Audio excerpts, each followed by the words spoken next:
Hello dear students, how are you?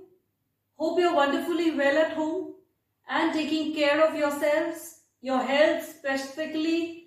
The weather is changing, be careful with your health because now you're facing exams, a little bit of stress also. So please take care of your health and then your studies, because if you take care of your health, obviously you'll be able to do your studies very well. ठीक है, तो आप अपना ध्यान रखिए और अपन आगे बढ़ते हैं in one more lecture related to biology, that is topic of the chapter heredity and evolution. हम अभी तक उसी को पढ़ रहे हैं और हमने ये देखा था, we had studied last time, हमने मेंडल्स के दोनों एक्सपेरिमेंट पढ़ लिए and I've not got a lot of queries. That means I think it must be clear to all of you. Even if it is not, please feel free to ask me. थोड़ा सा मैं आपको पिछले का revision करवा देती हूँ, which is very important from NTSC point of view. Also, you need to know the ratios which are there in the monohybrid and the dihybrid cross. ठीक है, तो monohybrid cross में जो रेशियो था phenotypic, that was 3:1 and genotypic was 1:2:1, and in the dihybrid cross the ratio which is given in a book is only phenotypic, that is 9:3:3:1. We had also studied about the 3 laws which were derived from these experiments or these crosses which were done by Mendel, and they were the laws which were given by or which are written as Mendel's laws. Of 2 of them are Mendel's law of heredity as well, but all 3 if we consider, वैसे 4 laws थे. There is one law of paired factors as well. That was for every trait there are 2 genes or a pair of genes which hold that the genes for that trait. वो है. Then there is law of dominance. Law of dominance was that out of the 2 genes which are there, one gene can express itself in the F1 generation and the second cannot. So that one which expresses itself is the dominant one. ये Mendel के simple laws थे. Then the 2 laws which Mendel gave, one was law of purity of gametes and second was law of independent assortment. Purity of gametes के लिए ही second name है law of segregation. ठीक है, तो इन दोनों लॉज को first and second law of heredity भी बोला जाता है. Law of purity of gametes और law of segregation first law of heredity and second law of heredity is law of independent assortment. ये दोनों एक्सपेरिमेंट से हमने देखा था. ठीक है, थोड़ा सा आपको वापस याद दिला दूं. The law of segregation stated that, अब इतना सा ध्यान रखना, लॉ ऑफ segregation या purity of gametes monohybrid cross पे बेस्ड है. दैट मीन्स 1 कैरेक्टर पे बेस्ड पे. अपने आप को समझाने के लिए ये चीजें ध्यान रखो. That means we are talking about trait genes of 1 trait only, right? So when the genes for a trait are present in a heterozygous condition, that means one is a dominant character, other is a recessive character. In that generation, they stay in every cell of the individual, yet they maintain their character. They do not get contaminated by each other. They maintain their purity. And during the formation of gametes, आपको पता है एक trait की जो genes होती है वो separate होती है gametes में, ताकि एक gamete में एक trait की उसी ट्रेट की एक जीन चली जाए, उसी ट्रेट की दूसरी जीन दूसरे गैमेट में जाती है. They separate out. So the law states that even though 2 genes are present in a heterozygous condition in 1 generation, during the formation of gametes they separate out in their pure forms. ठीक है, उसके बाद law of independent assortment is related to the dihybrid cross. 2 traits की बात की जा रही है. And it is stated that the genes for 2 different traits, if they are present in 1 generation, they are together. It is not necessary that in the next generation also they will be together only or they will move hand in hand. ठीक है, आपको example मिल जाएंगे other, but हम अभी Mendel को पढ़ रहे हैं तो हमें इसको ट्रू मानना है. ठीक है, so Mendel stated that when genes of two traits are being studied, the genes for these two traits are independent of each other. For example, we had taken a dominant parent that was yellow and round and a recessive parent which was green and wrinkled. Doesn't mean that in the next generation also yellow के साथ round वाली gene ही जाएगी.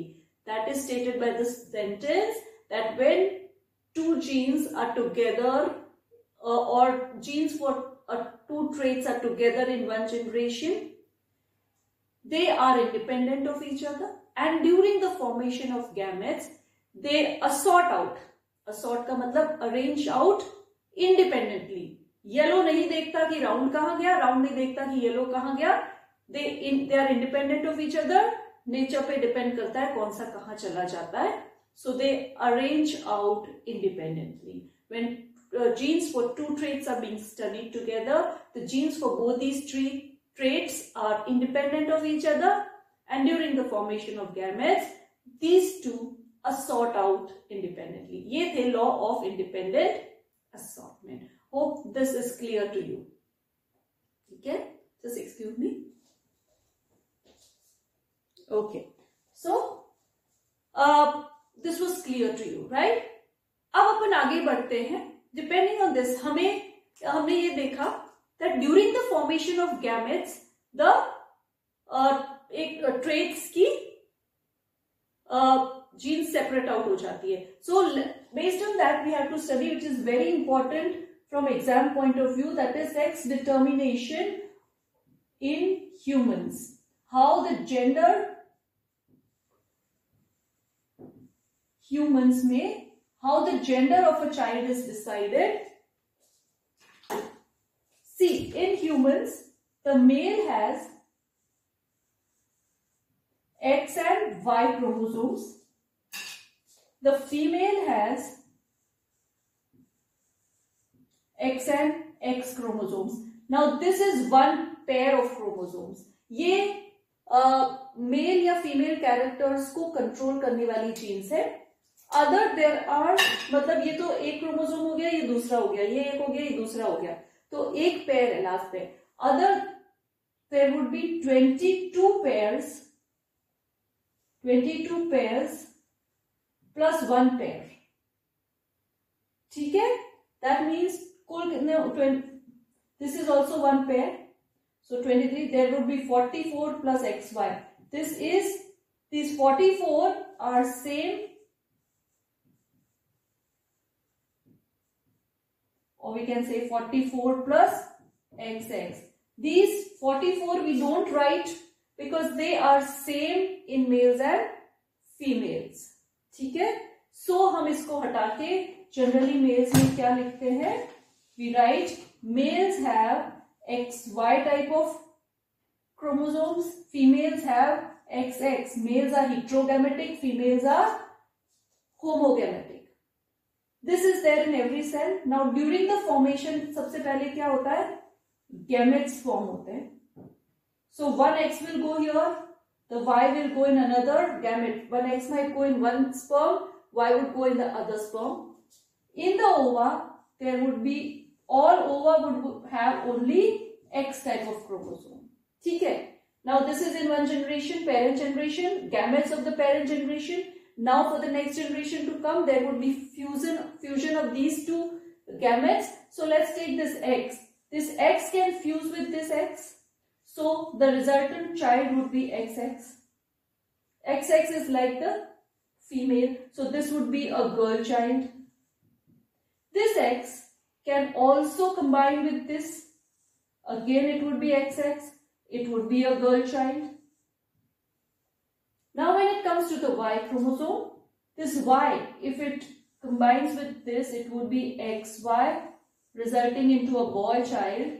And this Y, if it combines with this or fuses with this, it would again be XY, which is a boy child. So there are 50-50 50% chances of a child being a girl or a boy, and that determination is done by the paternal chromosome or father's chromosome. It is a question in your school exams that how does the father determine the gender of a child because of the Y chromosome. Y chromosome agar fuse होके it results in the formation of zygote. That child would be a boy child.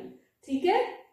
So this is very important from the point of view of school examination. ये question आता है around 3 marks का, तो ध्यान देना. So first you write in males. You explain this also. In males there are XY chromosome. In females there are XX chromosome, or you can write 44 plus XY, 44 plus XX. Then you can write when gametes are formed this happens. ठीक है? And this you explain it also in 3 sentences, and then you say because the Y chromosome of the father determines the gender of a child, we say it is determined the sex of a child is dependent on the paternal chromosome. ठीक है? ये question उसी पे based है. When we saw when gamete formation जो एक trait की gene है वो separate out हो जाती है. This Y chromosome determines maleness. ठीक है? तो ये वाला है.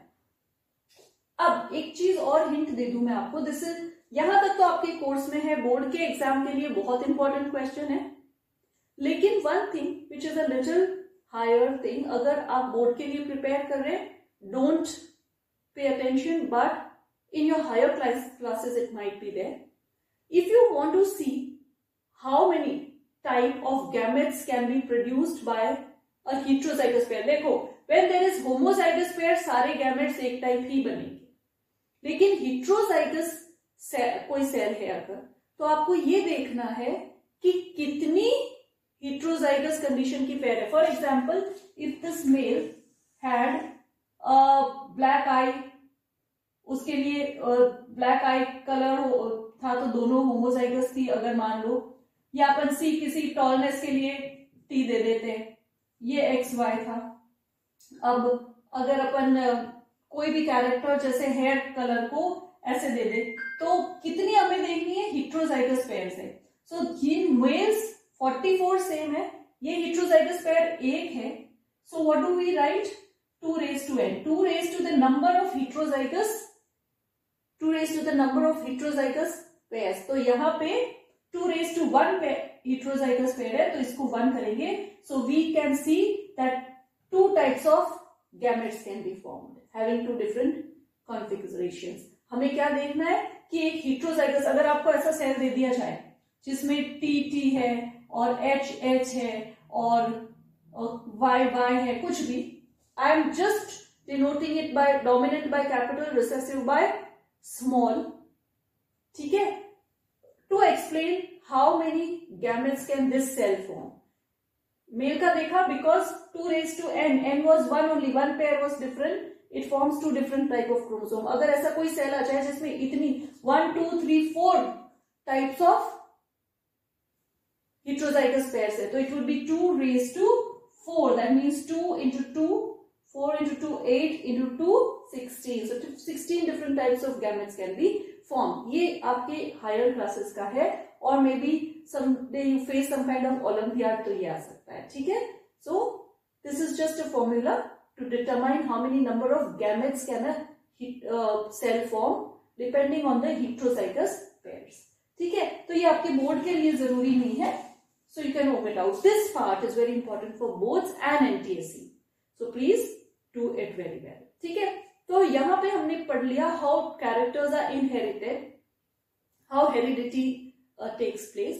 Now we need to study another topic which is evolution. इस साल evolution आपके कोर्स से ऑलमोस्ट हटा दिया गया है.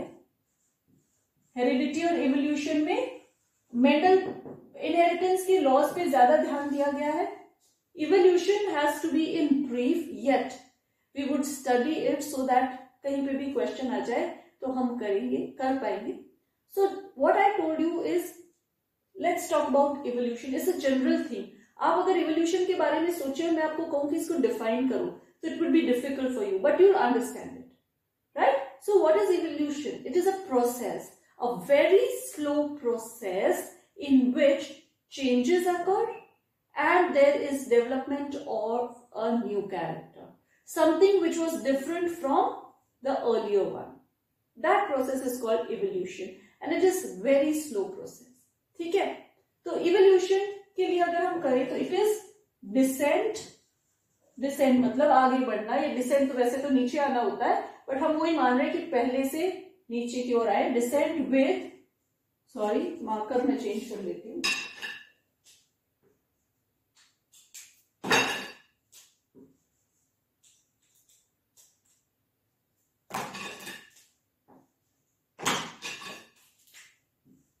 Okay, so this was descent with modification. Modification कुछ changes, उसके साथ आगे बढ़ना और evolution हो जाता है. जब एक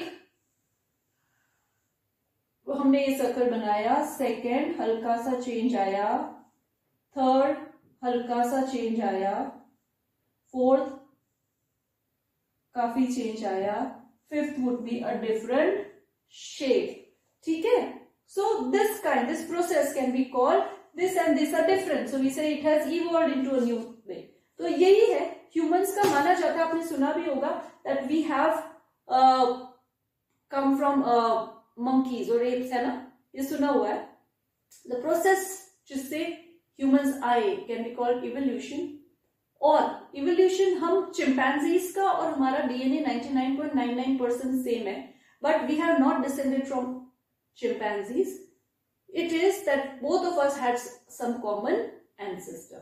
ठीक है, तो ये evolution के प्रोसेस को हम समझते हैं कि धीरे धीरे over millions of years how does this occur. ठीक है, how does this occur? This occurs, evolution can occur due to various reasons. Let me talk about them. Evolution can occur, one, due to mutations. Second, it can occur due to genetic drift. Third, it can occur due to natural selection.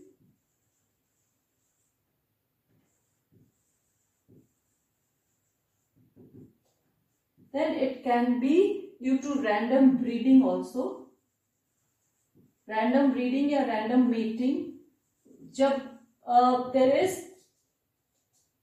breed, different organisms of different breeds mate and the resultant may be something, a new individual, so that can be one. There is one, reproductive isolation. This also can be one reason for evolution of a new species. वो अपन थोड़ा और बाद में देखेंगे. तो कई reason है which lead to the formation, और एक इवोल्यूशन का कारण आर्टिफिशियल सिलेक्शन भी होता है. तो ये सारे कारण हैं जिसकी वजह से चेंजेस आ जाते हैं. अब ये किन में चेंजेस आते हैं? Changes come, we know that every character, the code for every character और the blueprint for every character or the genes for every trait are present on the DNA. तो ये सारी चीजें कहां पे आती है?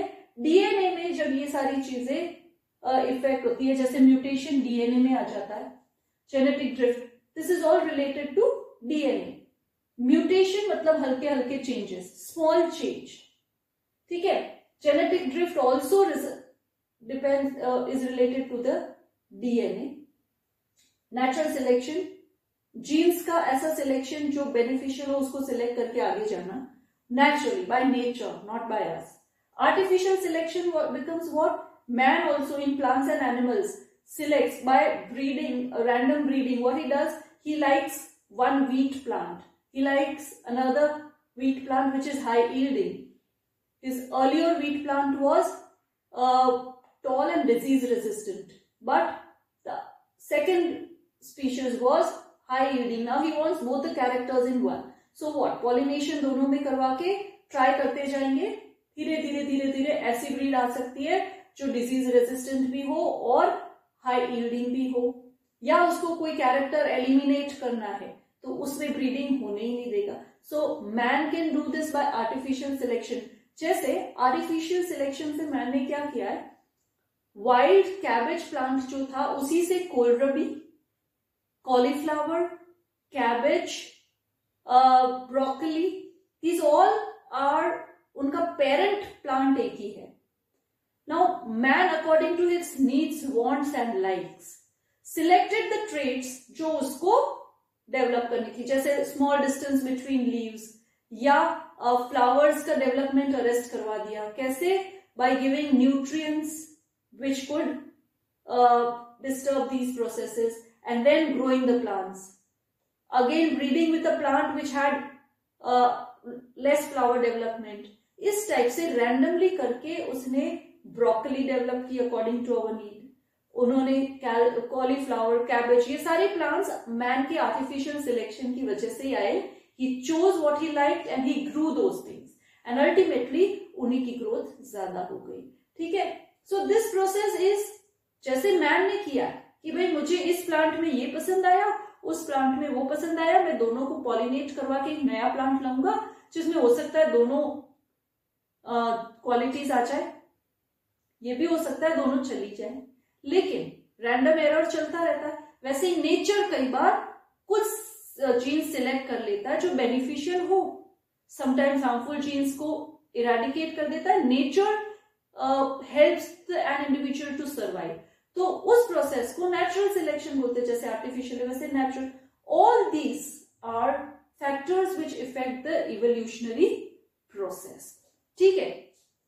इसके लिए हम थोड़ा सा पहले व्हाट आर दीज म्यूटेशंस, मैं थोड़ा सा आपको डीएनए का स्ट्रक्चर बता दूं. I have told you little bit I think, but I said DNA के स्ट्रक्चर में 3 चीजें होती है. एक तो deoxyribose sugar which is sugar,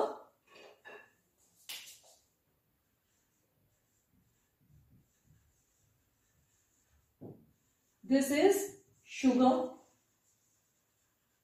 Second, phosphate.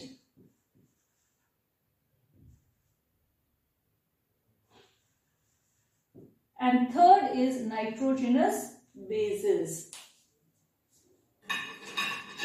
Third are nitrogenous. Sorry, my pen is not working. Please excuse me. Now I got a new one. Third is nitrogenous bases. Nitrogenous base क्या?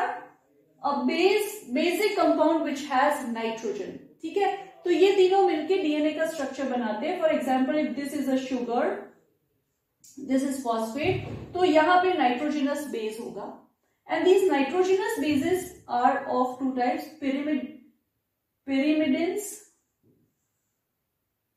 And purines. इनके नाम है. Purines are adenine and guanine, और pyrimidine 3 type के हो सकते हैं, thymine, uracil and cytosine.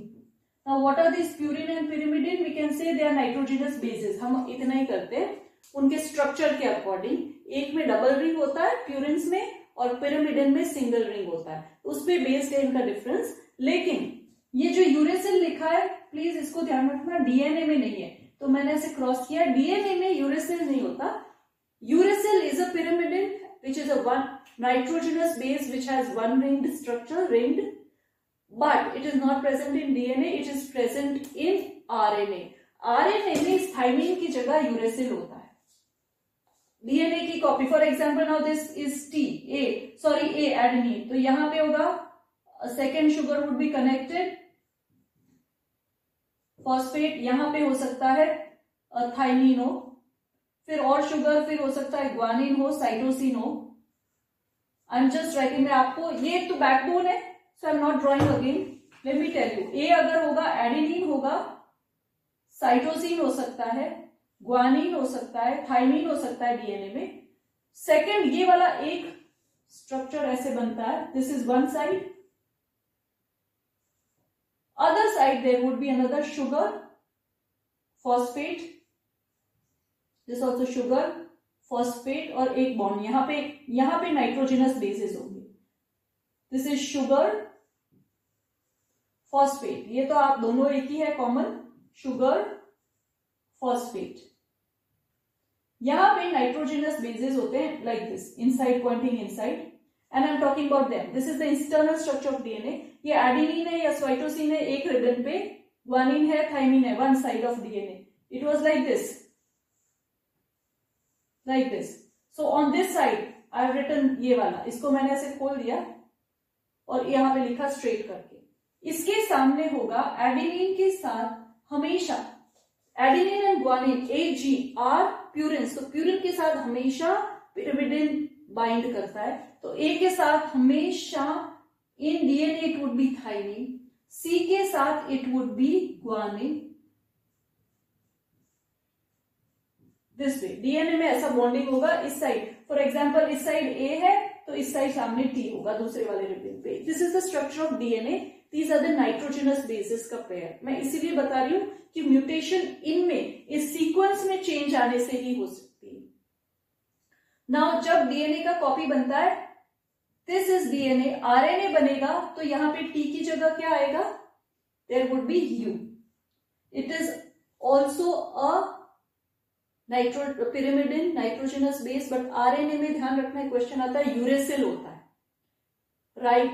RNA में in ribonucleic acid the sugar is ribose, nitrogenous base instead of thymine is U, uracil. तो जो कोड होगा, देखो जैसे this is one triplet code होता है, दिस कोड अगर आरएनए के ऊपर है ए यू जी, ये तीनों साथ है, तो ये कोड राइबोसोम पढ़ के प्रोटीन सिंथेसिस करते हैं। So this code is there for one amino acid, ऐसे ही दूसरा कोड होगा फॉर अनदर अमीनो एसिड, तीसरा कोड होगा फॉर अनदर अमीनो एसिड।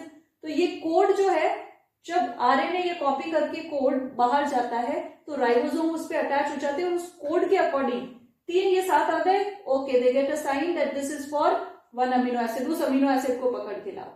फिर अगेन दूसरा देखेंगे, उस अमीनो एसिड को पकड़ के लाओ, and they start making a protein bye joining those amino acids. ठीक है, अब इनमें हल्का फुल्का चेंज आते ही, फॉर एग्जांपल इस नाइट्रोजनस बेस की जगह या इस सीक्वेंस में थोड़ा सा चेंज हो गया, ए यू जी था उसकी जगह ए जी हो गया या something, this is called a mutation. This would now give a code for some other amino acid, और माइट भी ऐसा कोड आ जाए जिसका कोई मीनिंग किसी अमीनो एसिड का कोड ही ना हो, so that is a mutation. ठीक है, तो दिस इज चेंज, और ये छोटे मोटे चेंजेस, कई बार सटल चेंजेस तो आते रहते हैं जो इफेक्ट भी नहीं होते, इफेक्ट नहीं करते, रैंडम चेंजेस होते रहते हैं, लेकिन समटाइम्स एक मेजर चेंज आता है, पूरी सीक्वेंस जिसकी वजह से चेंज हो जाती है। फॉर एग्जाम्पल एक नाइट्रोजनस बेस अलग आ गया and it is yet coding for right amino acid, जैसे मिथायोनिन की जगह और कोई आ गया, glycine, these are names of amino acid, तो दोनों अमीनो एसिड्स है, तो फिर एक दूसरे अमीनो एसिड की जगह there would be insertion of another one, so that form protein structure would change. तो इस टाइप से म्यूटेशन आते जाते हैं, है ना, by the small changes. So you have to understand कि डीएनए कॉपी हो रहा है, तब भी एरर आते हैं। कई बार एरर्स बहुत छोटे होते हैं, सटली चले जाते हैं, लेकिन कई बार एरर्स ऐसे होते हैं जो बहुत मायने रखते हैं, they change the whole structure और the whole expression of the protein, अलग ही बन जाता है, तो that is also mutation. So mutations are a major reason for evolution to occur. Variations मैंने आपको बताया था, variations are caused by these mutations also. ठीक है, so mutations can be good, they can be bad, they can be caused by errors in DNA copying, or they may be caused by various things like smoking, tobacco. These chemicals which are not normal to the body can sometimes cause mutations.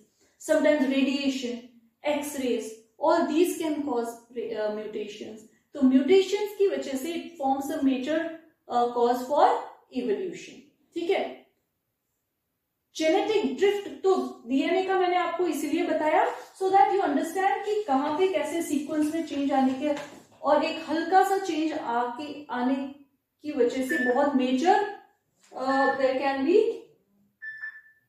there can be a major change in the expression. ठीक है, so this is about evolution. थोड़ा सा मैं आपको एक explain करके बता दूं. सी हमने we have already talked about this and about maximum portion जो आपकी स्कूल उसमें आ सकता है. We have almost completed CBSE syllabus. मैं evolution आपको पढ़ाऊंगी. नेक्स्ट लेक्चर में I completed and start control and coordination, because RBSE की बुक में कंट्रोल एंड कोऑर्डिनेशन है, तो हमें वो भी कंप्लीट करना है. सो इवोल्यूशन बस समझो, read what are the reasons for evolution and then proof for evolution मैं आपको नेक्स्ट लेक्चर में बताऊंगी. But an interesting way to understand evolution is, एक सेंटेंस लिख रही हूं आपके सामने, सारी चीजें एक ही सेंटेंस से हम पढ़ सकते हैं. जैसे डीएनए, अपना ओरिजिनल डीएनए, ये हिंदी का सेंटेंस है. I am writing this. यहां कचरा फेंकना नहीं, कॉमा, फेंकने वाले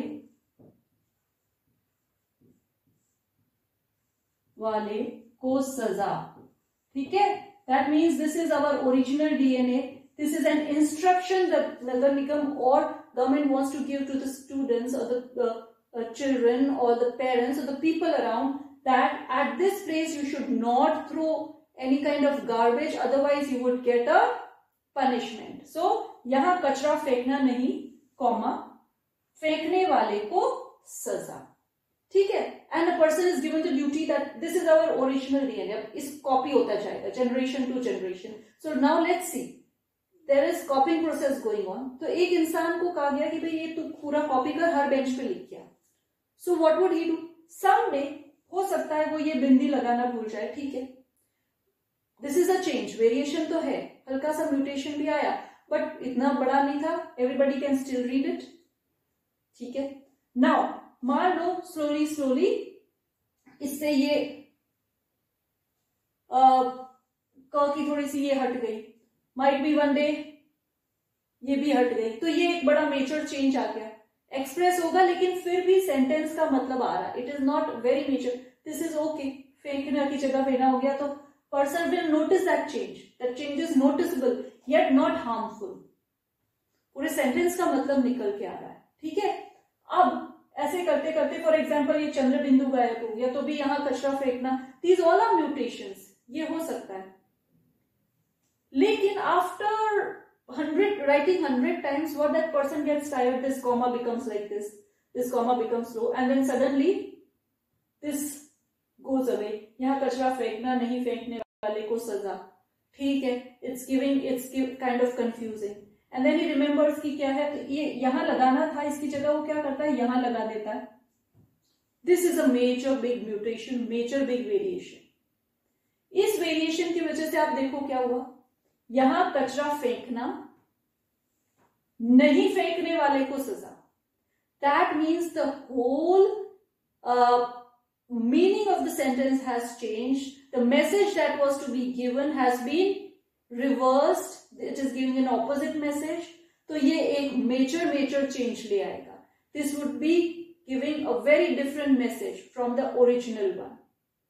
ठीक है, तो इस टाइप से नेचुरल प्रोसेसेस में एरर्स, ये मैन माइट हैव सेड कि ये तो छोटा सा एरर हो गया, छोटा सा ही तो है, यहां से यहां लग गया, एक ही वर्ड के आगे पीछे की जगह हो गया कंफ्यूजन, लेकिन meaning change.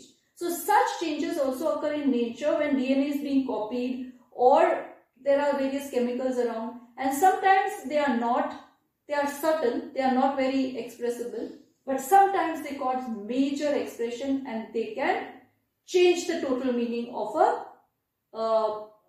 trait or a gene. It can be totally expressed differently.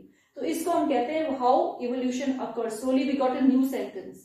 ठीक है, तो this is how evolution occurs due to changes, small changes, they gather and then they, जैसे एक क वाला मैंने बताया था कि स्लोली हल्का सा मिटा, फिर भी दिख रहा है हल्का मिटा, तो दिस, अरे ये दिखा, दिस ये क्या था, people would get notice it, फिर भी मीनिंग निकल के आ रहा है. But this comma one, a major change. तो ऐसे चेंजेस डीएनए में भी आते हैं, जिसकी वजह से there can be lot of expression of new traits.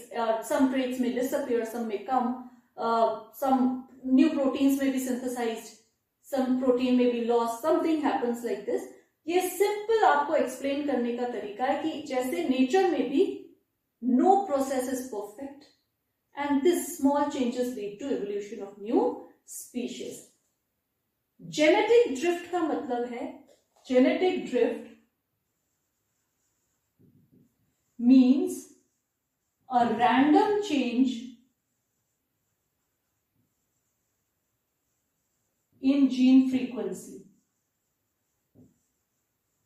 This thing is expressing, ये जो कॉमा वाला है, this is also expressing one way of expressing genetic drift. देखो, generations तक एक जीन अपने आप को एक्सप्रेस करती है. For example, हम कहेंगे black eye color is a dominant gene expressing itself many in a population, बहुत प्रिवलेंट है एक जीन. लेकिन suddenly for example 10 individuals out of 15 are having black eye color, 2 are having blue and 3 are having brown.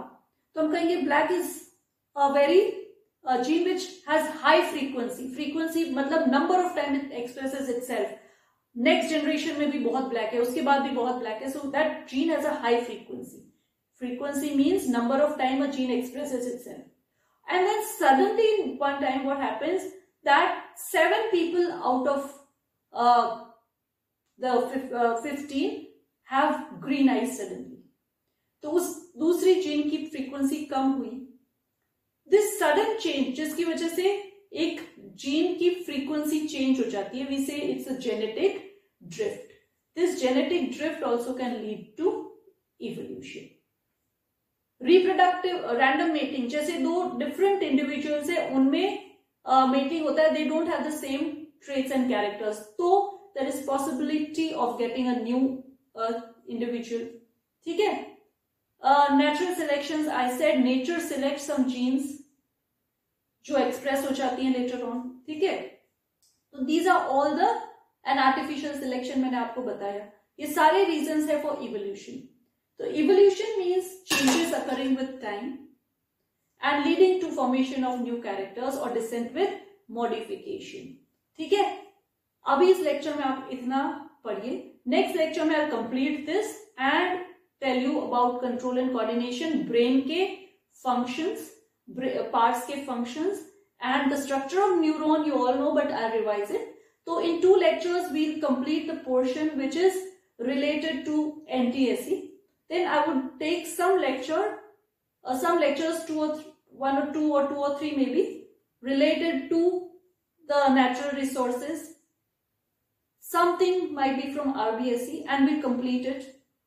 But आप इस बार please जितना board का syllabus है उसको ही पढ़े. Don't take lot of stress, उसी में से आएगा. 9th का आपको पता है चैप्टर टिश्यू, चैप्टर सेल, मैंने आरबीएसई की नोट्स आपके ग्रुप पे भेजी है. Please read them. मैंने आपको जो बताया था इकोनॉमिकली मेडिसिनल प्लांट्स का जो इंपॉर्टेंस है वहां से क्वेश्चन आता है. Please read it, this is just for remembrance. Tissue हमने पढ़ लिया था. A little revision I would give you in the live class. Cell का भी I would give you a revision in the live class. So please जब भी bio की next live class हो आप उसको अटेंड करें. That would be helpful. Till then study this. Don't worry at all. You would all do very well in NTSE if you keep a disciplined manner of study. ठीक है. तो अपना ध्यान रखना, स्टडीज का ध्यान रखना, पढ़ते रहिए. कोई भी प्रॉब्लम आती है अपने टीचर्स से कनेक्ट करिए. Till we meet next time. Thank you so much for listening. Take care.